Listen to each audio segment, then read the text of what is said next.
जिया जिया श्री राधे राधे प्रिया प्रिया श्री राधे राधे जिया जिया श्री राधे राधे प्रिया प्रिया राधे राधे जिया जिया श्री राधे राधे प्रिया प्रिया श्री राधे राधे जिया जिया बोलो श्री राधे जय राधे राधे राधे प्रिया प्रिया बोलो श्री राधे जय राधे राधे राधे प्रिया प्रिया श्री राधे जय राधे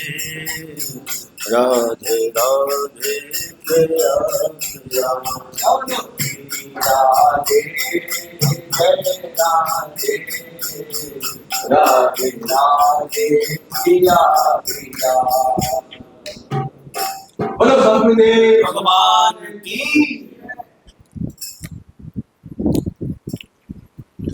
गुरुर्ब्रह्मा गुरुर्विष्णु गुरुर्देवो महेश्वरः गुरु साक्षात् परब्रह्म तस्मै श्री गुरवे नमः अखंडमंडलाकारं व्याप्तं येन चराचरं तत्पदं दर्शितं येन तस्मै श्री गुरवे नमः शंकरं शंकराचार्यं केशवं बादरायणं सूत्रभाष्यकृतो वन्दे भगवन्तो पुनः पुनः ईश्वरो गुरुरात्मेति मूर्तिभेदविभागिने व्योमवद्व्याप्तदेहाय दक्षिणामूर्तये नमः।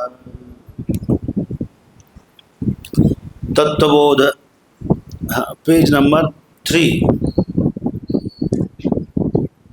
मंगलाचरण।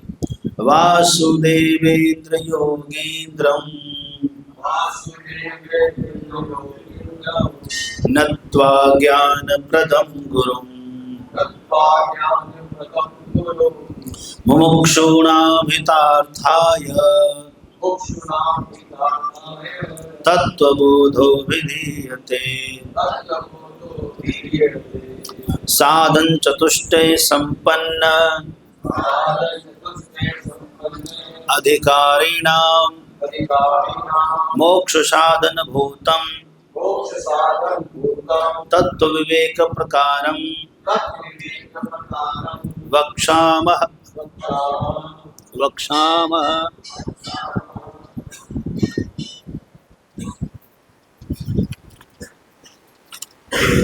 साधन चतुष्टयं किं नित्यानित्य वस्तु विवेकः इहामुत्रार्थ फल भोग विरागः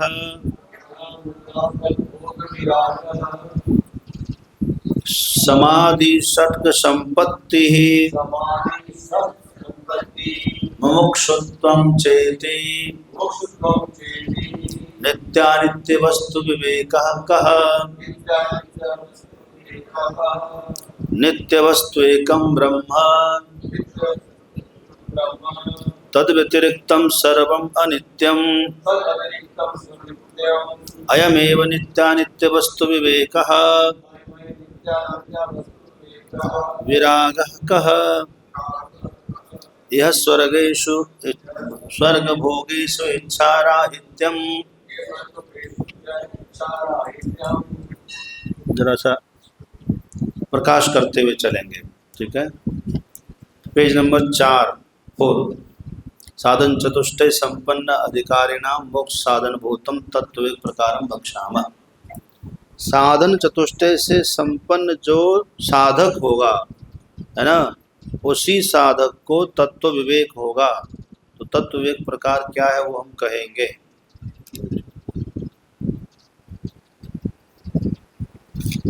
पेज नंबर 8 साधन चतुष्टय क्या है ना, जिसके बिना तत्व ज्ञान नहीं हो सकता। वो साधन, 4 साधन क्या है? साधन मीन्स उपाय, 4 उपाय सबको वो करना चाहिए। वो क्या बोले? नित्यानित्य वस्तु विवेक। पहला तो उनको साधक को ज्ञान होना चाहिए कि नित्य क्या है, अनित्य क्या है। दूसरा इहा मूत्रार्थ फल भोग विराग, दूसरा उसको वैराग्य भी होना चाहिए, भोगों में उनकी इच्छा नहीं होनी चाहिए, जो स्वतः प्राप्त हो जाए वही पर्याप्त हो जाए उसके लिए। समाधि षट संपत्ति,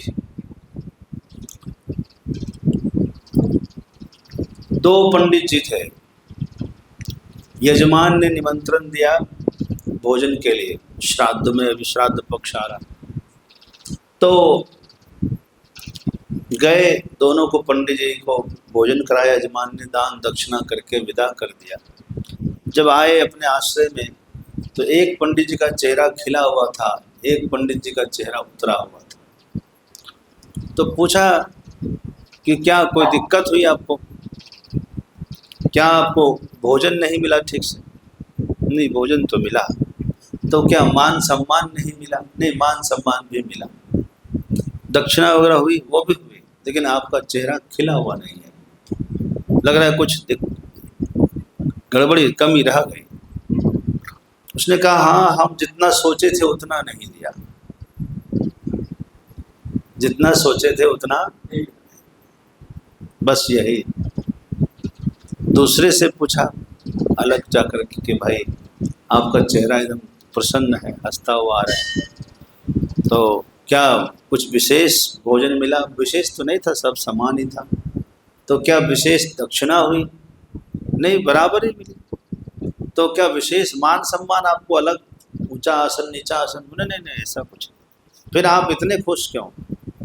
बोले हमने सोचा ही नहीं था कि इतना दक्षिणा मिलेगी, इतनी मिल गई तो खुशी की बात तो है। बस यही कहना था मुझे कि इच्छा कर लेंगे तो क्या होगा, यदि कम मिलेगा तो दुख होगा, नहीं मिलेगा तो क्रोध आएगा।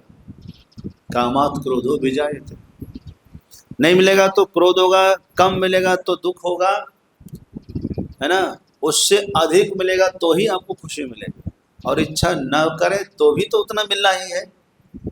जिसने इच्छा नहीं की उसको उतना मिला तो कितनी खुशी हुई। तो जो हमारे पास है हम उसके पहले खुश रहें, पहले उसमें हम उसका उपयोग अच्छी तरह से करें। उस बहुत लोग हैं जिसके पास वो भी नहीं है, हैं? बहुत लोग हैं जिसके पास वो भी उपलब्ध नहीं है। तो ये कहने का मतलब था, इस लोक का भोग हो अथवा स्वर्ग लोक का भोग हो, उसमें हमें इच्छा नहीं करनी है। आइए, समाधि षट संपत्ति और मोक्षत्व, ये 4 चीज है। क्या क्या? विवेक, वैराग, षट संपत्ति और मुमुक्षुत्व। नित्यानित्य वस्तु विवेक क्या है? नित्य वस्तु एकम ब्रह्म, नित्य वस्तु एकमात्र ब्रह्म है, उससे भिन्न सब क्या है? अनित्य है, यही विवेक हो गया। वैराग क्या है? बोले यह स्वर्ग भोगेशु इच्छा राहित्य, यहाँ जो कुछ है भोग, भोग मतलब सुख और दुख दोनों का अनुभव ही भोग है, ठीक है। इस लोक का भी सुख दुख मुझे नहीं चाहिए और स्वर्ग का भी सुख दुख मुझे नहीं चाहिए। हमारे कर्म होंगे तो हमको मिल ही जाएंगे, क्यों परेशान होना है। अच्छा एक बात बताइए, दुख कोई चाहता है? कोई चाहता है कि मुझे दुख मिले? फिर भी मिलता है कि नहीं? बल्कि बचने का और प्रयास करता है आदमी दुख से, तो भी दुख आ ही जाता है। तो सुख कहाँ जाएगा हमारे हिस्से का? यदि हमारे हिस्से का दुख हमको मिल ही जा रहा है तो सुख भी मिल जाना है। तो जो हमको पहले से किए हुए कर्म का फल मिलना है, उसमें हम क्यों इच्छा करें, उससे क्यों हम हर्ष और विषाद करें। एक बात बताइए, हमने कभी नौकरी की थी, 5 साल के बाद वो बचा हुआ हमको पगार मिला, उस समय नहीं मिला था, तो क्या उसके लिए हम खुशी मनाएंगे? अरे हमने परिश्रम किया था तो मिल गया है। एक लेडीज थी झारखंड की, उसने जो है टीचर का जो एग्ज़ाम दिया था और उसका किसी कारण से कोई लटक गया, वो मुद्दा न्यायालय में चला गया, अदालत में, और चलता रहा करीब 30 साल के बाद उसको डिग्री मिली और उसको नियुक्ति हुई, 1 दिन के बाद रिटायरमेंट हो गया। धन्य है उस तपस्विनी है, उस क्या कहेंगे उस नारी शक्ति को जिसने 30 वर्ष तक संघर्ष किया और इंतजार किया। मिला तो नौकरी सिर्फ 1 दिन किया, अगले दिन उसको रिटायरमेंट। बताइए, अभी हाल की बात बता रहा हूँ। आइए, अब आइए, विवेक हो गया, वैराग्य हो गया, समाधि सठ संपत्ति। समाधि क्या है बोलिए? शमो दम उपरम तितिक्षा श्रद्धा और समाधान। Page number 19। शमो दम उपरम तितिक्षा श्रद्धा और समाधान। शम क्या है? बोले मनोनिग्रह। दम क्या है? बोले चक्षुरादि बाह्य इंद्रिय निग्रह। चक्षुरादि बाह्य इंद्रिय का निग्रह करना दम कहलाता है। उपरम क्या है? Page number 23। उपरमः स्वधर्मानुष्ठानम एवं। अपने कर्तव्य कर्म को करना उपरम है। तितिक्षा क्या है? तितिक्षा का पेज नंबर 26। शीतोष्ण सुख दुखादि सहिष्णुत्वम। शीतोष्ण सुख दुखादि सहिष्णुत्व। शीत उष्ण सुख दुख और आदि से क्या लेना है? मान अपमान। शीत उष्ण, शीत मतलब सर्दी, उष्ण मतलब गर्मी। सर्दी गर्मी सुख दुख मान अपमान को सहना, यही तपस्या है, यही तितिक्षा है। श्रद्धा की दृष्टि 31 पेज नंबर। श्रद्धा कैसी होती? बोले गुरु वेदांत वाक्य से विश्वास है। गुरु वाक्य में विश्वास और वेदांत वचनों में विश्वास करना ही श्रद्धा है। समाधानम किम? बोले चित्त एकाग्रता। समाधान क्या है? तो चित्त की एकाग्रता होना। एकाग्रता मतलब एक को आगे कर देना कि हाँ ये ही मेरा मार्ग है, ये निश्चय हो जाना, यही समाधान है। मुमुक्षुत्वम किम? बोले मोक्षों में भूयात इति इच्छा 37। मुझे मोक्ष मिल जाए ऐसी जो इच्छा है, इसको कहते हैं मुमुक्षा, मुमुक्षुत्व। हो गया ये 60 संपत्ति। शम दम उपरम तितिक्षा श्रद्धा और समाधानम। अच्छा, अब आइए कह रहे हैं एतत् साधन चतुष्टयम। यह साधन चतुष्टय कौन कौन हुआ? विवेक, वैराग्य, षट संपत्ति और मुमुक्षुत्व। ये चारों साधन चतुष्टय यदि प्राप्त हो गया तब आपको तत्व विवेक हो सकता है। तो ये आपने जाना है ना, एतत् साधन चतुष्टयम ततस् तत्व विवेक से अधिकारिणो भवन्ति। यह साधन चतुष्टय हमने कहा, विवेक, वैराग्य, षट संपत्ति और मुमुक्षुत्व। इसके बाद वह तत्व विवेक का अधिकारी होता है। अब प्रश्न है कि तत्व विवेक क्या है? तत्व विवेक कह आत्मा सत्यस्तदन्यत् सर्वं मिथ्येति। यह 45 पेज नंबर। आगे आगे का स्वतः आप लोग निकाल के रखा करिए, जब हम बोलते हैं तब आप पन्ना पलटते हैं। पाठ के बाद आगे का निकाल के रख लिया करिए। तत्व विवेक कह मिला? तत्व विवेक क्या है ऐसा प्रश्न हुआ तो उत्तर दे रहे हैं आत्मा सत्यस्तदन्यत् सर्वं मिथ्या। आत्मा ही केवल सत्य है और उसके अतिरिक्त सब कुछ क्या है? मिथ्या है। असत्य नहीं कहा, क्या कहा? तो 3 शब्द हमने बताए थे आपको, सत्य, असत्य और मिथ्या। मैं आप तीनों पूछूंगा, आपको एकदम बिना रुके बोलना है, किसी की तरफ ध्यान नहीं देना है। सत्य क्या है?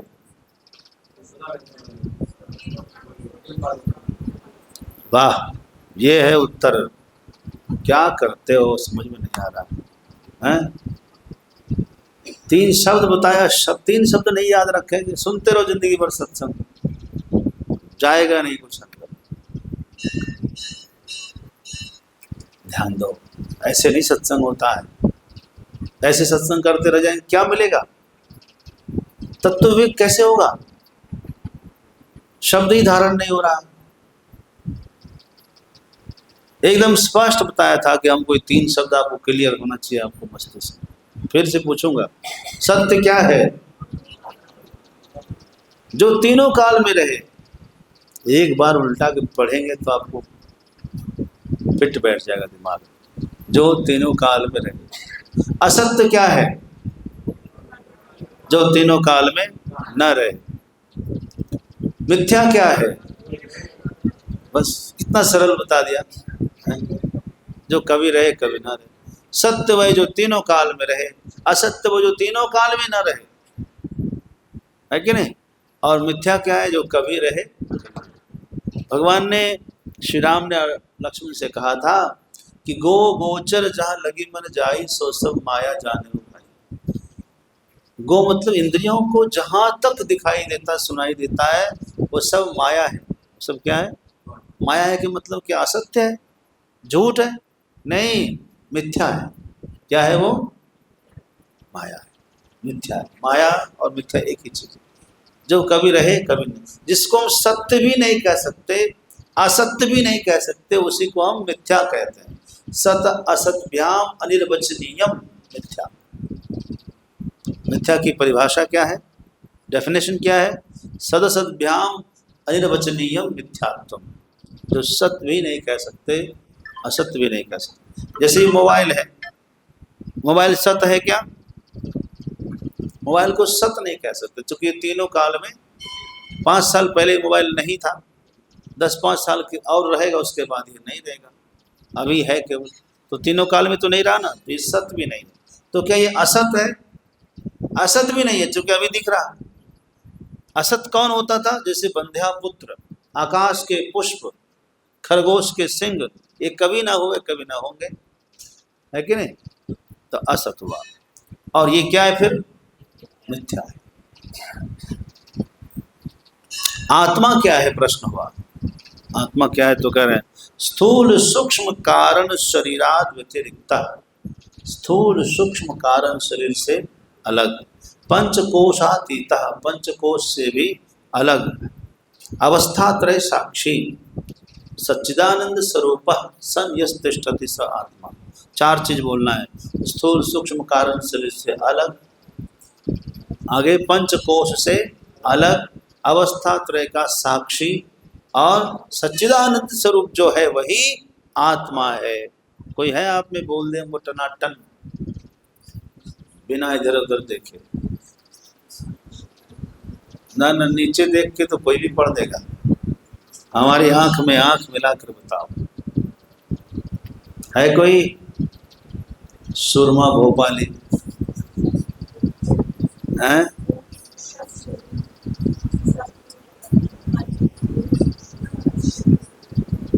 नहीं बता पाएंगे। चलो प्रणाम।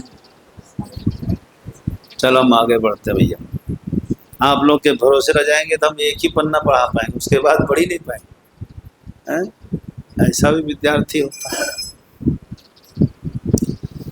स्थूल सूक्ष्म कारण शरीर से अलग, पंचकोश से अलग, अवस्था त्रय का साक्षी, सच्चिदानंद स्वरूप जो है वही आत्मा है।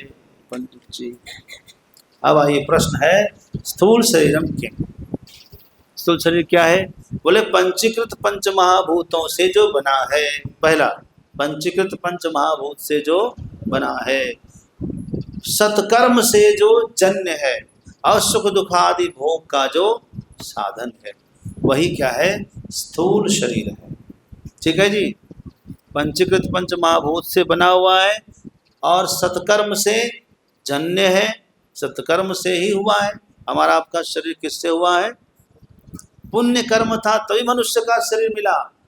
पाप कर्म होता तो पशु का शरीर मिलता, कीड़े मकोड़े रेंगने वाले जलीय खतरनाक जीव जन्म मिलता। तो ये क्या है? हमारा शरीर कैसा है? पुण्य से जन्य है। ठीक है।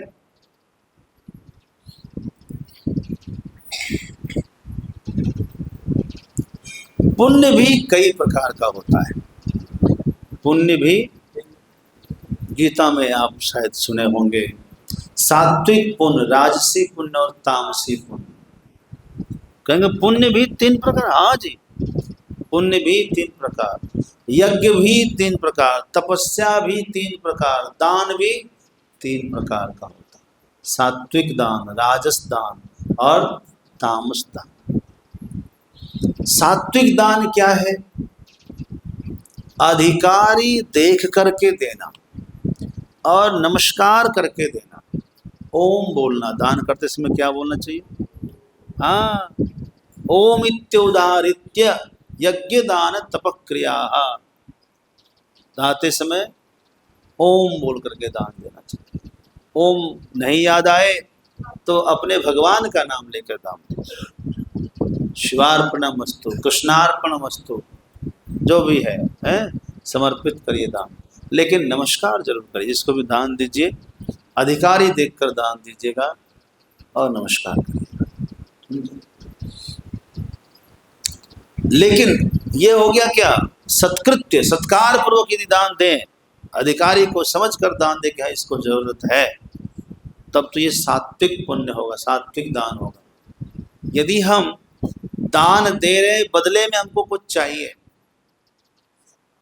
ये सकाम दान हो जाएगा। तो ये कौन सा दान होगा? ये राजस दान होगा। कौन सा दान होगा?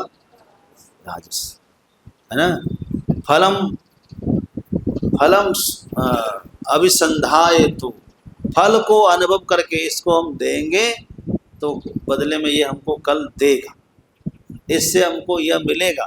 तो यदि हम ऐसा करके देते हैं, फलम उद्दिश्य वा पुनः देते च परिक्लिष्टम तद्दानम राजसम स्मृतम, इस दान को कहते हैं राजस। अब तीसरा है तामस दान। क्या है?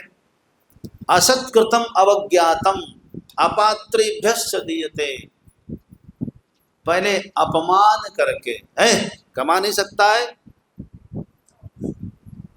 डांट करके चुपचाप में खड़े रहो, मिलेगा। अभी गया नहीं, अच्छा लो चल ले पकड़। ये क्या है? सत्कार पूर्वक नहीं दिया। यहाँ लिखा है, उपनिषद कहती है श्रद्धया देयम अश्रद्धया अदेयम, ह्रिया देयम भिया देयम। दान करते समय श्रद्धा पूर्वक दीजिए, जिसमें श्रद्धा ही नहीं महा मत दीजिए ना। लज्जा पूर्वक दीजिए कि परमात्मा ने तो बहुत दिया, हम तो थोड़ा सा दान कर रहे हैं। ह्रिया देयम, भय से दीजिए कि देने में इतना देरी क्यों कर दिया, कहीं कम तो नहीं दे रहे। श्रद्धा से दीजिए, लज्जा से दीजिए, भय से दीजिए। समझ में आया? ये दान की प्रक्रिया है, श्रुति कहती। असत्कृतम, यदि सत्कार पूर्वक नहीं दिया, अपमान कर दिया, अवज्ञात करके दिया। असत्कृतम अवहेलना करके दिया, उसकी अवहेलना करना समझते हैं, अपमान भी नहीं किया लेकिन अवहेलना कर दिया है? और उसके बाद असत्कृतम अवज्ञातम अपात्रेभ्यश्च यद्दानम, पात्रता का विचार नहीं किया। ये दान लेने के बाद क्या करेगा नहीं करेगा ये भी विचार नहीं किया, तत्तामस, वो दान तामस है। उस दान का फल तो मिलेगा, वह भी तामसी फल मिलेगा। कैसा फल मिलेगा? तामसी। पूर्व का किया हुआ जो सत्कर्म है उसी से हमें मनुष्य का शरीर मिला है। ठीक है जी। यदि हम अधिकारी को देखकर सम्मान पूर्वक दान दें, बदले में कोई अभिलाषा न करें, यह सात्विक पुण्य का फल हमें सात्विक सुख मिलेगा। क्या मिलेगा? सात्विक सुख, राजसी सुख और तामसी सुख भी होता है। होता है कि नहीं होता? बदमाश जो होते हैं, दिन रात भय से भयभीत रहते हैं, वह भी महंगी गाड़ियों में घूम लेते हैं, वह भी पैसे रखते हैं, भोग तो वो भी भोग लेते हैं, लेकिन उनका जीवन कैसा है? एकदम डरा हुआ है, पता नहीं कब किधर से गोली मार दे, कब किधर से किडनैप पकड़ ले, पुलिस पकड़ ले, डर लगा हुआ है कि नहीं? सुख तो उसको मिला लेकिन तामसी सुख मिल गया। किसी को राजसी सुख तो मिला लेकिन भगवान का भजन छूट गया। सुख तो सब कुछ मिला, परिवार का सुख छूट गया, ऐश्वर्य तो है, हाँ, स्त्रियां भी है, मित्र भी है, भोग पदार्थ बहुत है, शराब भी आ गई, अभक्ष भक्षण भी हो गया, सुख तो बहुत मिल गया, लेकिन ये सुख कौन सा है? राजसी सुख। राजसी सुख, इसमें क्या है? आनंद नहीं है। अब एक है, सुविधा थोड़ी कम ही मिली, लेकिन परिवार में बड़ा प्रेम है, एक दूसरे की बहुत आदर करते हैं परिवार में, हैं? संतों का आशीर्वाद मिल जा रहा है, गुरुजनों की कृपा हो जा रही, भगवान की भजन करने में मन लग रहा है, हैं? सात्विक सुख है। कौन सा सुख है? सात्विक सुख। ठीक है, यहाँ लिखा है कि शुचिनाम श्रीमताम गेहे योग भ्रष्टो विजायते, पवित्र कुल में जन्म होगा पहले ही। यदि हमारे पास सात्विक पुण्य होगा पूर्व का, तो पवित्र कुल में जन्म होगा, पवित्र वंश में जन्म होगा। हो सकता है पवित्र वंश कोई वैष्णव कुल हो सकता है, सत्संगी का घर हो सकता है, जहाँ पहले से ही भक्ति का वातावरण रहेगा। इसका मतलब हमने क्या किया है? सात्विक पुण्य किया हुआ है, तभी तो हमें एक वैष्णव घर में जन्म मिल रहा है, जहाँ मांस भक्षण नहीं, जहाँ मदिरा का सेवन नहीं, जहाँ कोई तनाव नहीं, शांति है, रोटी की भी फिक्र नहीं, क्योंकि हमने पहले दान किया हुआ है। समझ गए? इसलिए ऐसा पवित्र घर, अथवा योगी नाम एवं कुले भवति धीमताम, अथवा किसी संत के ही खानदान में जन्म हो जाएगा। पता लगा इस परिवार में एक संत होवे, तो सहज में बेड़ा पार होगा आपका, संत के कुल में जन्म लेने से। क्योंकि संत की तो 21 पीढ़ी तरेगी, तो हम भी तो तर जाएंगे। एतद ही दुर्लभतमम लोके जन्मीदृशम, ये सबसे कठिन, सबसे दुर्लभ जन्म है, रेयर जनरेशन। समझ गए? तो आइए, अब मेरा आपसे जो कहना था कि सत्कर्म से शरीर मिला है, सत्कर्म जन्यम। ये शरीर कैसे मिला? पुण्य कर्म से। सत मतलब पुण्य, पुण्य से जन्य है ना। सुख दुखादि का भोग, आयतन भोग का साधन ये शरीर है। भोग मतलब अनुभव, सुख दुखादि का अनुभव। आदिपद से सुख दुख, सर्दी गर्मी, मान अपमान, ये 6 चीज समझना चाहिए। शरीर का स्वभाव क्या है? स्थूल शरीर का स्वभाव क्या है? बोले अस्थि, दिखता है, जायते जन्म लेता है ना, वर्धते, यह शरीर बढ़ता भी है। देखा था 2.5 किलो का, अब हो गया 52 किलो का, फिर 150 किलो हो जाता। जायते वर्धते विप्रणमते, बदलता भी है शरीर। पहले गोरा था, अब थोड़ा सा मलिन हो गया, कभी मलिन था, अब सुंदर दिखने लगा। बदला कि नहीं बदला? विप्रणमते। फिर अपक्षीयते, फिर घटता भी है।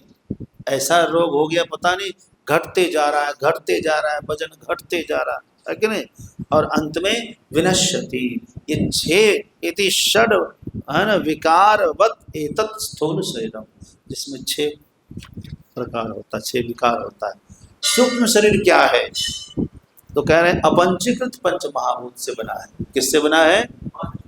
हाँ, अपंचीकृत पंच महाभूत से बना हुआ है।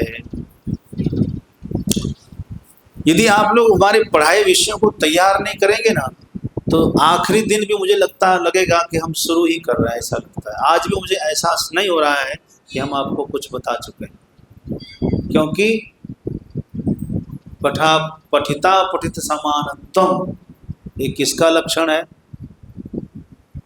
पढ़ा नहीं पढ़ा सब बराबर ही है। यदि आपको ऐसा लग रहा है तो समझ ले ना पढ़ा ही है। क्या है? नहीं पढ़ा है।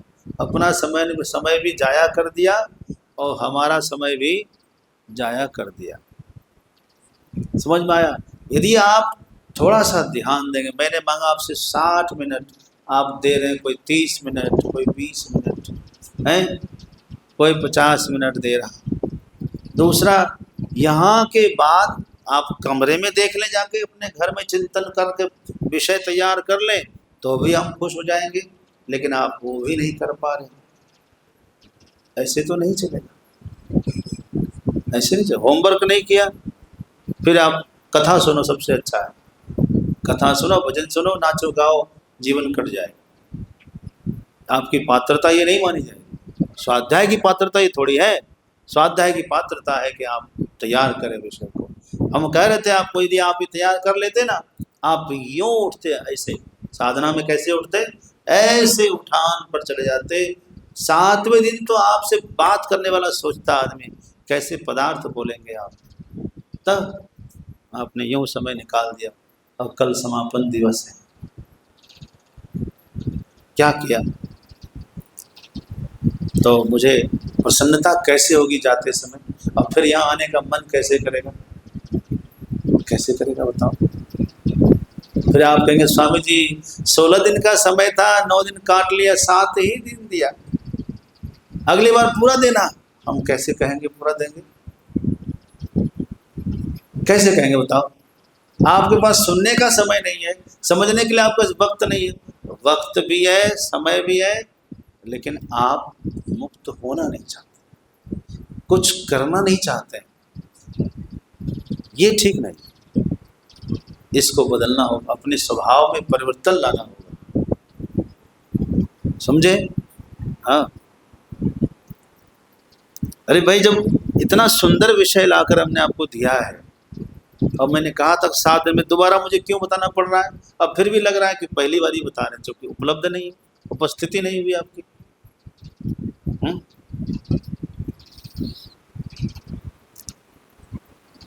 अभी हम किसी को पूछ ले, बोलिए सूक्ष्म शरीर क्या है, कोई बता? क्या है? क्या? बोलिए बोलिए। सूक्ष्म शरीर का कितना अवयव होता है? 17। ठीक है, कौन कौन?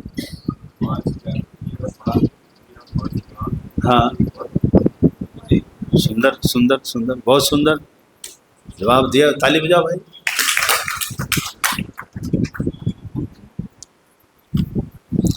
कैसे बना है? अपंचीकृत पंच महाभूत से बना है, सत्कर्म से जन्य सुख दुख आदि का भोग का साधन है। ठीक है, अब आइए, 5 ज्ञानेंद्रिय क्या है?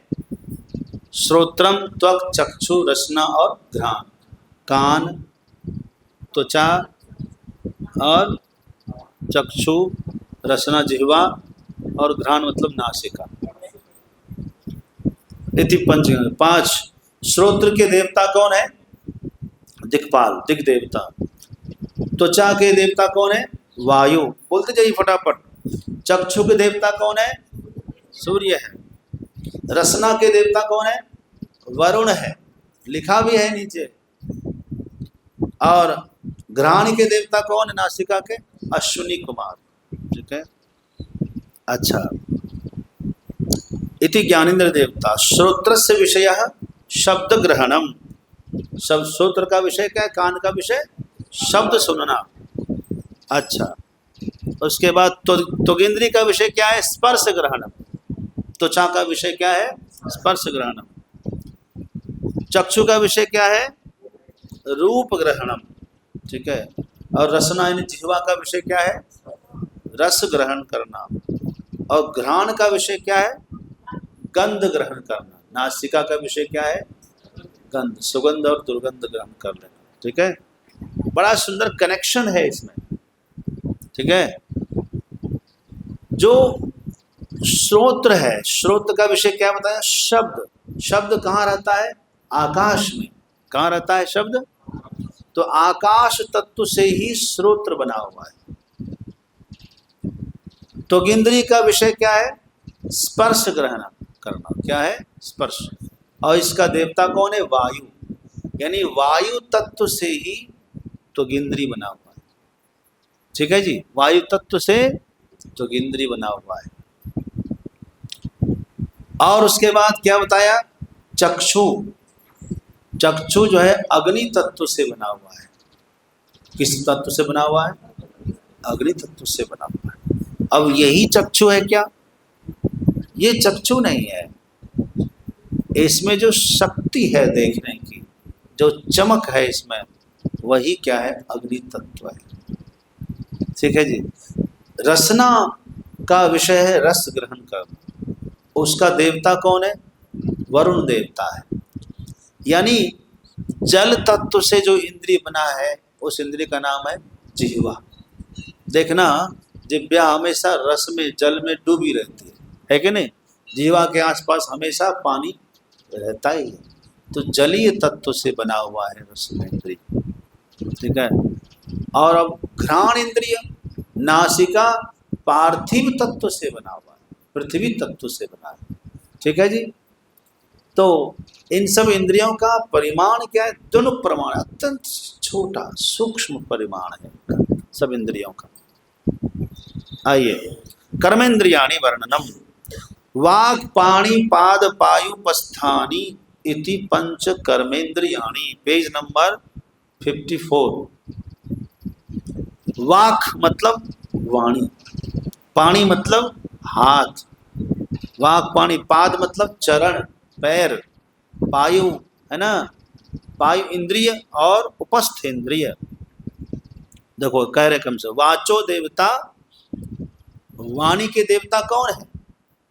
अग्नि है। नहीं कहते अरे ऐसा बोलता है मानो आग उगल रहा। कभी कभी आदमी ऐसा बोलता है, ऐसे आग उगलता है। वाणी के देवता है अग्नि, है कि नहीं? वाचो देवता वह नहीं। हस्तयोर इंद्र, हाथ के देवता कौन है? इंद्र है। इंद्र को संग्रह करने में बड़ा अच्छा लगता है, को चाहे तुरंत पकड़ लेता है। किससे पकड़ता है आदमी? हाथ से पकड़ता है। इसलिए पानी का देवता कौन है? इंद्र है। वाणी का देवता कौन है? अग्नि है। वाचो देवता वन्नी, वन्नी मतलब अग्नि, वाणी का देवता अग्नि, और पानी का देवता इंद्र, पानी मतलब हाथ। पादयोर विष्णु, चरण के देवता कौन है? भगवान विष्णु है चरण के देवता, उसी पर तो पूरी दुनिया चली है कि नहीं? और पायोर मृत्यु हो, पायोर मृत्यु हो यानी जो गुदा है, गुदा मार्ग है जहाँ से हम मर त्याग करते हैं, उसके देवता कौन है? यमराज है। कौन देवता उसके? यमराज, ठीक है। और उपस्थस्य प्रजापति, उपस्थ इंद्रिय जो जनन इंद्रिय है, उसके देवता कौन है? प्रजापति यानी ब्रह्मा जी। उपस्थस्य प्रजापति यदि कर्मेंद्रिय देवता। इस प्रकार 5 कर्मेंद्रिय के देवता भी हो गए कि नहीं हो गए? अब आइए, वाचो विषय, वाणी का देवता क्या है? बोले भाषणम, जिससे हम भाषण करते हैं उसको, उस इंद्रिय का नाम क्या है? वाणी। मुख क्या बोलते हैं उसको? मुख, मुख से बोलते हैं।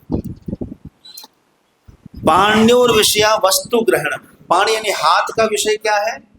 किसी भी वस्तु का को पकड़ना अथवा छोड़ना, हाथों का काम है ये। पादयोर विषय गमनम, चरण का विषय क्या है? पैर का विषय क्या है? चलना, गमन करना, आगमन करना, जाना आना, चलना। और पायोर विषय मल त्याग, पायु इंद्रिय का विषय क्या है? मल त्याग करना। उपस्थ इंद्रिय का विषय क्या है? आनंद। उपस्थ इंद्रिय का विषय है भोग, सुख अनुभव करना। अब आइए, स्थूल शरीर हो गया, सूक्ष्म शरीर भी हो गया। अब कौन सा शरीर रहा? कारण शरीर। आत्मा के विषय में कहा था ना कि स्थूल सूक्ष्म कारण शरीरात व्यतिरिक्त पंचकोशातीतः अवस्था त्रय साक्षी सच्चिदानंद स्वरूप वही आत्मा है। तो पहला स्थूल शरीर जान लिया, सूक्ष्म शरीर जान लिया, अब कारण शरीर जान रहे हैं। कारण शरीरम किम? अनिर्वाच्य, बोलिए अनिर्वाच्य, अनादि अविद्यारूपम शरीर द्वयस्य कारण मात्रम सत् स्वरूपा ज्ञानम निर्विकल्पक रूपम यदस्ति तत् कारण शरीरम। अब प्रश्न है कि कारण शरीर किसको कहते हैं? ठीक है, पहला लिखा अनिर्वाच्य अनादि अविद्यारूपम। क्या कहा पहला? अनिर्वाच्य किसे कहते हैं, अनिर्वचनीय किसे कहते हैं? जिसको हम सत भी नहीं कह सकते, जिसको हम असत भी नहीं कह सकते, है ना, वही अनिर्वचनीय यानी माया, यानी अविद्या। माया और अविद्या पर्यायवाची है। माया कहो, अविद्या कहो, अज्ञान कहो, ये सब क्या है? पर्यायवाची है। तो जो अनिर्वाच्य, जिसके बारे में आप कह नहीं सकते कि यह है, इदम इत्थम कही जाए न ते, अनादि अविद्या रूप है। अनादि कब से अविद्या है? हम पूछ रहे हैं आपसे, क्या आपको ब्रह्म ज्ञान है? बोले नहीं, ब्रह्म का तो अज्ञान है। ये अज्ञान कब से है? हैं? अनादि काल से। भाई कितने जन्म से अज्ञान है पता नहीं, क्योंकि एक बार ज्ञान हो जाता तो फिर दोबारा अज्ञान नहीं होता है कि नहीं? है? जैसे हवाई जहाज चलाने का ज्ञान आपको है? नहीं है। कब से नहीं है? अनादि काल से अज्ञान है।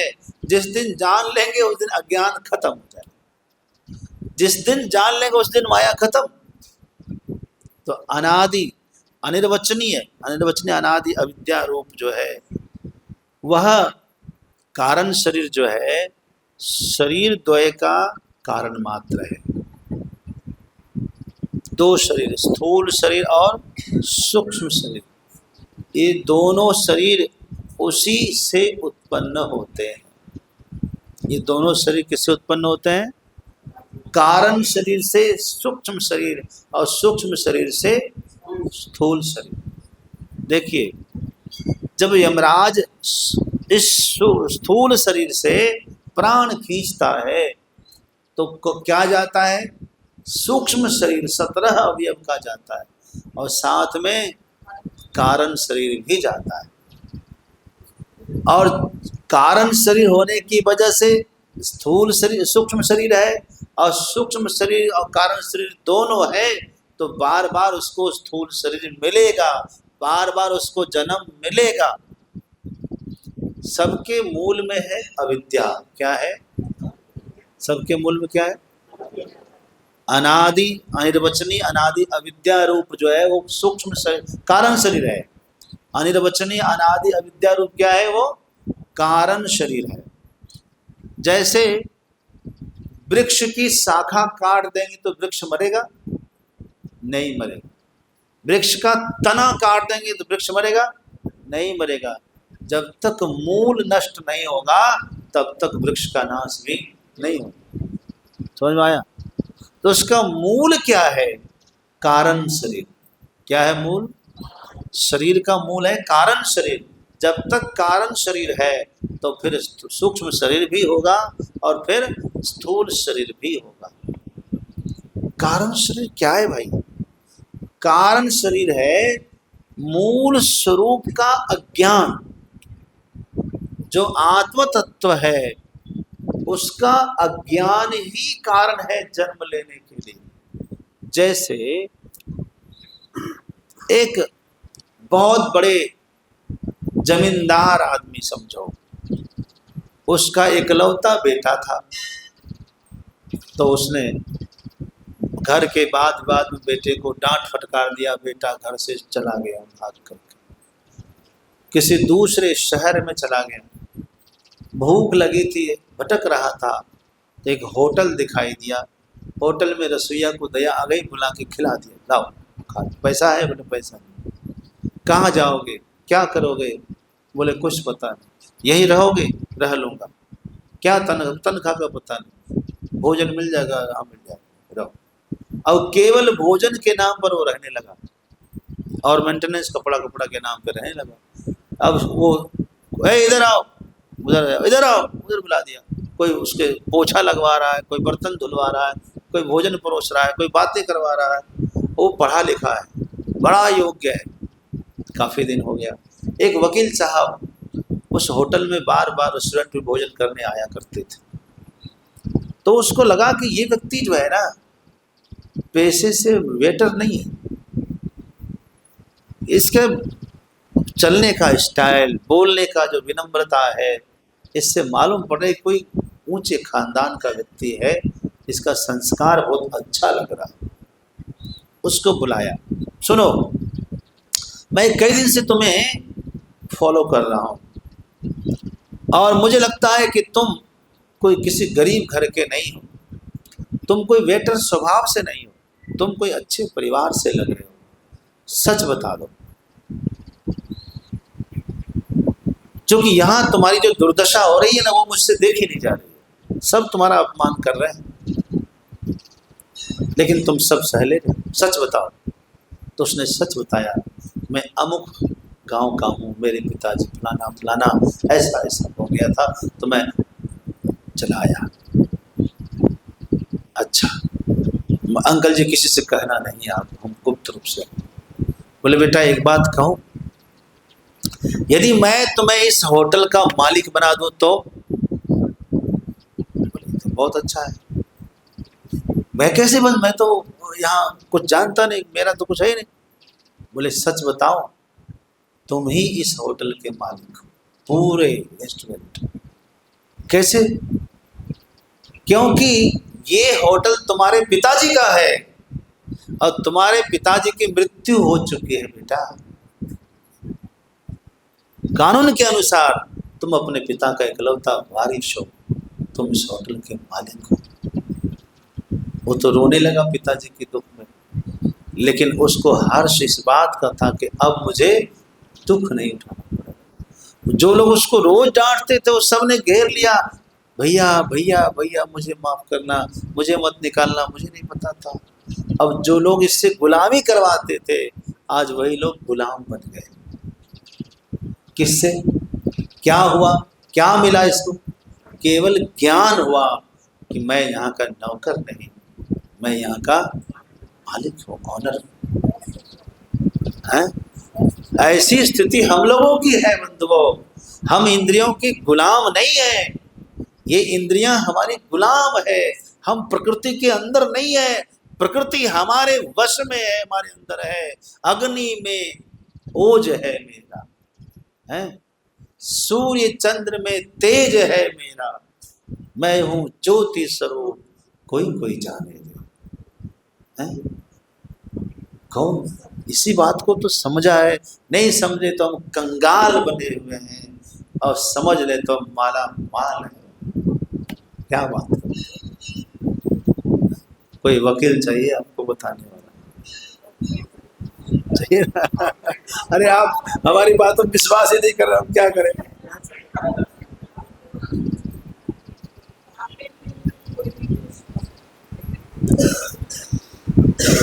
कारण शरीर क्या है समझो, अनिर्वचनीय अनादि अविद्या। मुझे पता है कि संस्कृत का आपका अभ्यास नहीं है ना, इसलिए जबान पर नहीं आ रहा। आप जान भी रहे हैं, समझ भी रहे हैं, फिर भी बोल नहीं पा रहे हैं, उसमें आपका दोष नहीं है। लेकिन मेरा स्वभाव है आपको कुछ कहना, यह सोच के मैं कुछ कह लेता हूँ आप लोगों को, ताकि आप सावधान हो जाए। हाँ मेरा काम है कहना। जिन्हें हमने जो जत्न से विद्या पाई है ना, बहुत फटकार से पाई है। ये हमारे गुरुदेव एक बार प्रोफेसर वशिष्ठ त्रिपाठी गुरु जी, ऐसा फटकार एक बार ना हमको क्या हुआ था, मैं सांख्य तत्व कौमुदी पहले से पढ़ के आया था। एक बार पढ़ने से कोई होता थोड़ी है, कई बार पढ़ना पड़ता है। तो इसी अभिमान में था मैं तो पढ़ा हुआ है, और गुरु जी सबको पढ़ा रहे थे, हम लोग को पढ़ा रहे थे। कई दिन हो गए सब सुना रहे थे, हम सुना नहीं पा रहे थे, जबकि मेरा पढ़ा हुआ याद किया हुआ इसी अभिमान में चोट था। एक दिन ऐसा लिए हमको इतना डांटे कि मुझे रोना आ गया वहीं पर। फिर क्या था, उसी रात को कुर्सी पर बैठ गए हम, कापी कलम और किताब लेकर के। सारे श्लोकों को, 72 श्लोक हैं उसमें, कितने 72 कार्य का, और श्लोक बड़े कठिन है, जो कि आर्या छंद में है, वो अनुष्टुप छंद नहीं है। 72 श्लोकों को मैं उसी रात में कंठस्थ किया, 1 से लेकर 72 गया, और 72 से लेकर फिर 1 पर आया। मैंने रिकॉर्ड किया, मात्र 8 मिनट में रिकॉर्ड हुआ। लेकिन तब तक सुबह हो चुकी थी, कुर्सी पर बैठे बैठे लोग उठ करके बाथरूम जाने लग गए थे। फिर उसके बाद में रिकॉर्डिंग करके फिर मैं सो गया। ये है डांट का असर, गुरुजनों के डांट का असर कितना होता है। एक रात में 72 कार्य का ऐसा याद किया है। कौन कहता है कि हमारा मन याद नहीं कर सकता? जब विवेकानंद स्वामी ने कह दिया कि मन जो है हमारा अनंत ज्ञान का भंडार है, अछोर पुस्तकालय है। बंद पुस्तकालय की चाबी क्या है भाई? बोले कभी स्टार्ट खोलो, कभी भी इसको घुमाना पड़ता है कभी। तो क्या हो गया ऐसा जो हम नहीं जान सकते? अपने मन पर दबाव देना पड़ता है। बिना दबाव दिए तो मन सुबह उठता ही नहीं है। क्यों? सुबह उठेगा मन हमारा बिना दबाव के नहीं। सुबह से मन को जो जो सिखा देंगे। एक बार और बोल के जाता हूँ, हम अपना टीचर खुद हैं। हम अपना टीचर खुद हैं। कोई किसी गुरु ने हमको सिखा दिया, लेक्चर दिया, अध्यापक ने समझा दिया, उसके बाद हम आकर अपने मन को समझाते हैं, क्योंकि हमारा मन केवल हमारी सुनता है, किसी की भी नहीं सुनता है। याद रखना, कितनी जगह आप सुन लीजिए, हाँ ऐसा वैसा वैसा, उसमें से जो आपको अच्छा लगा, हाँ ये बात लॉजिकली सही है, उसके बाद आप अपने कमरे में अपने घर में आते हैं, अपने मन को समझाते हैं, दोबारा रिपीट करते हैं, ये ऐसा है, ये ऐसा है, ये ऐसा है। यदि मन ने स्वीकार कर लिया तो आपको एक ही बार में याद हो जाए और कभी नहीं भूलेंगे। हमारी बात सुनते सुनते नहीं, तुरंत अपने मन से आप उस समय कह दें, हाँ ये ऐसा है भाई, ये ऐसा है भाई, उसी समय में कन्फर्म है। इस समय आप सुन रहे हैं और कमरे में जाकर आप अपने मन को सुनाएंगे, मन हमेशा याद रखेगा। मन बहुत ही अच्छा है, मन बहुत बड़ा मित्र है अपना। हाँ, मन एव मनुष्याणां कारणं बंध मोक्षयोः बंधाय विषयासक्तः मुक्तिर्निर्विषयं मनः। ठीक है ना? तो अपने मन ही हमारा बड़ा सुंदर सेवक है। मन संतों का सुनिए, सब संतों ने अपने मन को समझाया है, सब ने हैं, सब संत, सूरदास ने, कबीरदास ने, तुलसीदास जी ने, मीराबाई ने, सब ने मन को समझाया। रे मन मूर्ख जन्म, अपने मन से कह, हे मन मूर्ख है, जन्म क्यों गवा रहा है कि नहीं? तो स्थूल शरीर जान लिया, सूक्ष्म शरीर जान लिया, कारण शरीर क्या है? बोले अनिर्वाच्य अनादि अविद्या रूप शरीर द्वय का साक्षी, दोनों शरीरों का साक्षी। कारण मात्रम, सत्स्वरूप का जो अज्ञान है, कारण शरीर क्या है? जन्म का कारण क्या है? अपने जो सत्स्वरूप है, सच्चिदानंद स्वरूप है, उसका ज्ञान न होना, उसका अज्ञान है। यही अज्ञान ही बार बार जन्म देने के लिए मजबूर करता है। एक बार सत्स्वरूप का ज्ञान हो जाए तो ज्ञान होते ही क्या होगा? सूक्ष्म शरीर पैदा नहीं होगा, और सूक्ष्म शरीर नहीं होगा तो स्थूल शरीर भी नहीं होगा, हमें मोक्ष मिल जाएगा। समझाया? भर्जिता कुथिता चापी पुनर्जन्माय निश्चिते। दाना है ना, दाना, जब जब इसको मिट्टी और पानी मिलेगा तब तब ये अंकुर हो जाएगा, वृक्ष बन जाएगा। एक बार इसको अग्नि में भून दीजिए, एक बार इसको पानी में उबाल दीजिए, फिर जन्म लेगा। बस एक बार आत्मस्वरूप का ज्ञान हो जाए, उसके बाद फिर जन्म नहीं होगा, है कि नहीं?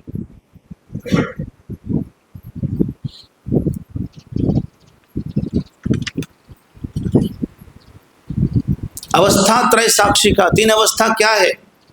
Page number 59। अवस्था 3 क्या है? बोले जागृत, स्वप्न, सुषुप्ति अवस्था। बोलो तो, बोलिए। स्वप्न, सुषुप्ति अवस्था, 3 अवस्था है, जागृत अवस्था, स्वप्नावस्था और सुषुप्ति अवस्था। जागृत अवस्था हम देख ही रहे हैं, जो हम आपको पहचान रहे हैं, देख रहे हैं, अनुभव कर रहे हैं, जागृत अवस्था। स्वप्नावस्था में जब हम स्वप्न देखते हैं, सुसुप्ति अवस्था क्या है?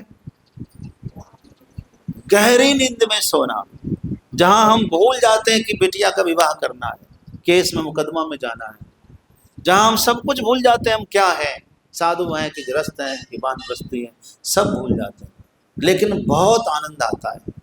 जगने के बाद कहता है बड़ा सुख से सोया, क्या देखा, क्या खाया, क्या सुना, बोले पता नहीं। तो ये क्या है? ये कौन सी अवस्था थी हमारी? सुसुप्ति अवस्था थी। आइए क्रम से जानते हैं। जागृत अवस्था का प्रश्न है, जागृत अवस्था क्या है? उत्तर है श्रोत्रादि ज्ञानेन्द्रिय ही शब्दादि विशेष। श्रोत्रादि जो ज्ञानेन्द्रिय है, कौन कौन? श्रोत्र, चक्षु, रसना, घ्राण, है ना, आँख, कान, नाक, जिह्वा, त्वचा हिंदी में। इन इंद्रियों से जो कुछ भी हम शब्दादि विषयों को ग्रहण करते हैं, कान से शब्द सुनते हैं, त्वचा से स्पर्श, चक्षु से रूप, जिह्वा से रस और घ्राण से गंध का ग्रहण करते हैं, जिस समय ग्रहण करते हैं वही क्या है? जागृत अवस्था है। जैसे हम देखते हैं, सुनते हैं, सूंघते हैं, है ना, खाते पीते हैं, ये क्या है? जागृत अवस्था। स्थूल शरीराभिमानी आत्मा विश्व इति उच्यते। जब हम जगे हुए हैं तो इस समय जो हमारी आत्मा है इसको विश्व कहते हैं। क्या कहते हैं इसको? विश्व। मतलब पूरे विश्व हम चैतन्य हैं, सबका साक्षात्कार कर रहे हैं, अनुभव कर रहे हैं, इसको क्या कहते हैं? विश्व। स्वप्नावस्था का इति चेत, ऐसा पूछते हैं 61 में, स्वप्नावस्था क्या है? तो कह रहे हैं जागृत अवस्थायाम यत् दृष्टम यत् श्रुतम तज्जनित वासनया निद्रा समये यह प्रपंचः प्रतीयते सा स्वप्नावस्था। स्वप्न क्या है? अरे भैया, जागृत अवस्था में जो देखा है, जो सुना है ना, यत् दृष्टम यत् श्रुतम, जो सुना, जो देखा, उससे जो वासना उत्पन्न हुई, उससे जो संस्कार पैदा हुआ, निद्रा के समय वही संस्कार एक नया संसार बना देता है, एक नई दुनिया क्रिएट कर देता है। वही संस्कार जो देखा सुना होता है वही दिखता है। समझ में आया? यही स्वप्न है, सा स्वप्नावस्था। सूक्ष्म शरीराभिमानी आत्मा तेजस उच्यते। स्वप्नावस्था में जो आत्मा है उसका नाम क्या होता है? तेजस होता है। आत्मा तो वही है भाई। ऑफिस में गया तो वह जो है सर कहलाता है, घर में आए तो कोई पतिदेव कहलाता है, किसी का पिता कहलाता है, अलग अलग है। सुषुप्ति अवस्था का, सुषुप्ति अवस्था क्या है? अथ सुषुप्ति अवस्था का अहम किमपि न जानामि सुखेन मया निद्रानुभूयते इति सुषुप्ति अवस्था। जब आप कहते हैं कि आज बड़ा आनंद पूर्वक मैं सोया, लेकिन कुछ भी पता नहीं रहा, क्या खाया, क्या देखा, कहाँ गया है, इसको कौन सी अवस्था कहते हैं? सुषुप्ति अवस्था। कारण शरीराभिमानी आत्मा प्राज्ञेति उच्यते। जब हम सुषुप्ति अवस्था में रहते हैं तो हम रहते हैं और हमारे आत्म स्वरूप का अज्ञान रहता है। क्या रहता है? अज्ञान रहता है। नहीं तो क्या हो जाएगा? नहीं तो ज्ञान हो जाएगा तो मोक्ष ही मिल जाएगा। ये जो आपको मैं बताता हूँ, जब हम रोज थकने के बाद सोते हैं ना, रात में विश्राम करते हैं, चाहे दिन में, अरे भाई थक गया, बंद करो लाउड स्पीकर, बंद करो, ये सब बंद कर दो। अब क्या करना है? सोना है। सो गए, कुछ देर तक स्वप्न में, फिर स्वप्न भी नहीं हुआ। आपको आश्चर्य होगा कि मुझे कई वर्ष हो गए, मुझे कोई स्वप्न होता ही नहीं, सपना ही नहीं होता। क्यों? सीधे सुषुप्ति में थोड़ी देर में गहराई में चले जाते हैं, सीधे 1 मिनट के अंदर नींद आती, सीधे सुषुप्ति।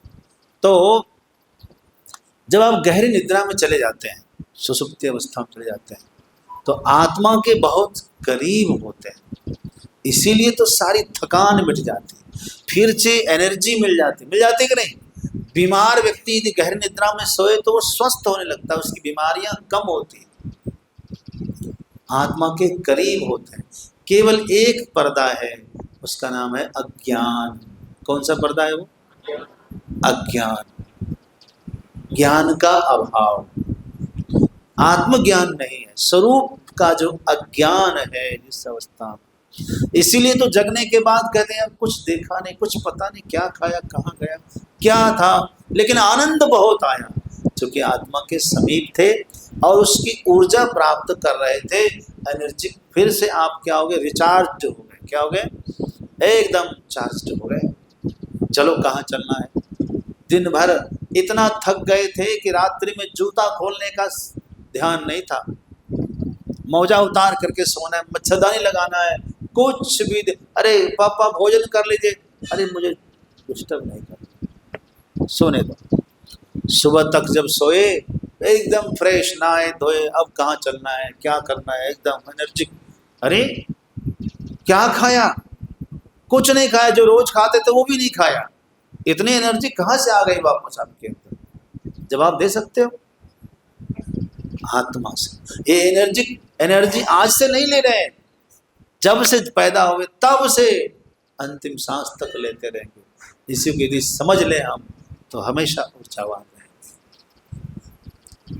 है ना। तो आत्मा के पास तो हम रोज जा रहे हैं लेकिन ज्ञान नहीं रहता। एक बार ज्ञान प्राप्त कर लीजिए, फिर आत्मा का साक्षात्कार करो, ठीक है। वही कह रहा अहम किमपि न जानामि, क्यों? क्योंकि अज्ञान था वहाँ। सुखेन मया निद्रा अनुभूयते, मैं ठीक पूर्वक सो सका। यदि सुसुप्ति अवस्था कारण शरीराभिमानी आत्मा का नाम है प्राज्ञ। इस प्रकार स्थूल सूक्ष्म कारण शरीरात व्यतिरिक्त और ये तीन शरीर से अलग अवस्था त्रय का हम साक्षी हैं। जगे हुए हम ही हैं, स्वप्न देखते हम ही हैं और सुसुप्ति का अनुभव भी हम ही करते हैं। तो हम क्या हैं? तीनों अवस्था के साक्षी हैं।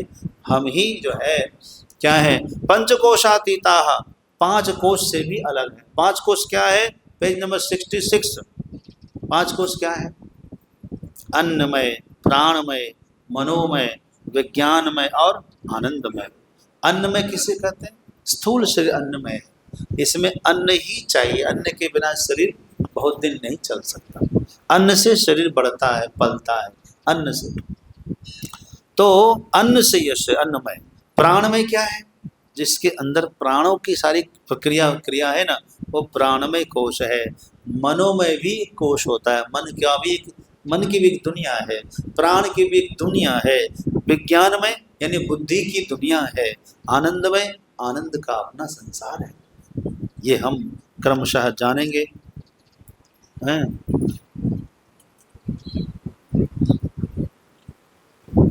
बस करूँ ना, बस करूँ ना, हाँ या ना?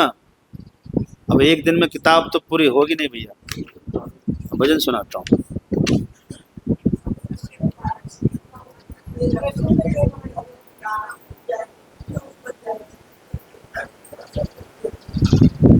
कह रहे कि आपने कहा कि कोई भी बीज है ना, बीज, चना है, गेहूं है, धान है ना, तो जब जब उसको मिट्टी और पानी मिलेगा तब तब उसमें अंकुर हो जाता कि नहीं हो जाता? वैसे ही ये जन्म क्यों होता है? जन्म होता है स्वरूप का अज्ञान होने से, ठीक है जी। जैसे अंतरंग योग्य विद्यार्थी को गुरु अपने पास रखता है, लेकिन यदि गलती करता है तो उसको जाओ बाहर, फलाने जगह चले जाओ, तुम वहाँ चले जाओ, तुम वहाँ चले जाओ। कोई भी मालिक अपने पास में कौन से स्टाफ को रखता है? जिस पर भरोसा भी हो और योग्यता भी, हर तरफ से कुशल है, तो ही रखेगा उसको। जो पब्लिक को भी समझ सकता है, मुझको भी समझ सकता है, जो दोनों को, पब्लिक को भी जान रहा है, मुझको भी जान रहा है, दोनों डील कर रहा है, उसको रखता है पास। बाकी को तुम कंप्यूटर पे जाओ, तुम वहाँ चले जाओ, तुम वहाँ चले जाओ, ये काम कर जाओ। जो जितना मोटे दिमाग का वो उसको उतना मोटा काम दिया जाएगा, जो जितना सूक्ष्म दिमाग का वो उसको सूक्ष्म काम दिया जाएगा। उसी तरह से यदि हमें हमारा ही ज्ञान नहीं है, परमात्मा का भी ज्ञान नहीं है और पब्लिक यानी संसार का भी ज्ञान नहीं है, तो परमात्मा के पास हम रह पाएंगे? नहीं रह पाएंगे। हमें परमात्मा क्या कर देंगे? ए मोटी बुद्धि है, जाओ बैल बन जाओ, जाओ मगरमच्छ बन जाओ, हाथी बन जाओ, केकड़ा बन जाओ, बिच्छू बन जाओ, तामसी स्वभाव है तो तामसी शरीर में भेज दिया, है ना। राजसी स्वभाव है, जाओ सेना में भर्ती हो जाओ, करो लड़ाई, हैं, शेर बन जाओ, सियार बन जाओ। सात्विकी स्वभाव है, जाओ मनुष्य बनो, कर्म करो। घुमा रहे हैं, 84 लाख योनियों में घुमाया जा रहा है। अपने पास कब रखेंगे? जब हम जगत को जान लेंगे, प्रभु को जान लेंगे, अपने आप को भी जान लेंगे। भगवान कहे अच्छा अब यही रहो, तुमने सबको जान लिया तो तुम सबको मैनेज कर सकते हो, तो हमारे पास जाओ। जो किसी भी महापुरुष का जो पर्सनल असिस्टेंट होता है वो बहुत कुशल होता है। उस महापुरुष को भी जानता है, अपनी क्षमता अपने सामर्थ्य को भी जानता है, और पब्लिक को भी डील कर सकता है, वही रह सकता है ना। उसी तरह से माया ईश न आप कह जाने कहिए सो जीव, जो उसको माया क्या है, ईश्वर क्या है, मैं कौन हूँ नहीं ज्ञान है, उसको जीव कहते हैं। और जो सब कुछ जान रहा है वो शिव हो जाता है। ठीक है, हाँ। लगन हरि से लगा बैठे जो हो, से लगा बैठे जो होगा देखा जाएगा। हरि से लगा बैठे जो, कभी दुनिया से डरते थे कि छुप छुप याद करते, कभी दुनिया से डरते थे कि छुप छुप याद करते, तो अब पर्दा हटा बैठे जो होगा देखा जाएगा। तो अब पर्दा हटा बैठे जो होगा देखा जाएगा। कभी यह ख्याल था दुनिया हमें बदनाम कर देगी, कभी यह ख्याल था दुनिया हमें बदनाम कर देगी। शर्म अब बेच खा बैठे जो होगा देखा जाएगा। शर्म अब बेच खा बैठे जो होगा देखा जाएगा। दीवाने बन गए तेरे हमें दुनिया से क्या मतलब, दीवाने बन गए तेरे हमें हमें क्या मतलब, दीवाने बन गए तेरे हमें दुनिया से क्या मतलब, दीवाने बन गए तेरे हमें दुनिया से क्या मतलब। तुम्हें अपना बना बैठे जो होगा देखा जाएगा। तुम्हें अपना बना बैठे जो होगा देखा जाएगा। सलोने सावरी सूरत गले बनवान फूलों की, सलोने सावरी सूरत गले बनवान फूलों की, निगाहों में बसा बैठे जो होगा देखा जाएगा। निगाहों में बसा बैठे जो होगा देखा जाएगा। लगन हरि से लगा बैठे जो होगा देखा जाएगा। जो होगा देखा जाएगा, जो होगा देखा जाएगा, जो होगा देखा जाएगा, जो होगा देखा जाएगा। तुम्हें अपना बना बैठे जो होगा देखा जाएगा। तुम्हें अपना बना बैठे जो होगा देखा जाएगा, लगन से चला मैं, जो होगा देखा जाएगा, जो होगा देखा जाएगा। मिलता है सच्चा युग जीवन भगवान तुम्हारे चरणों में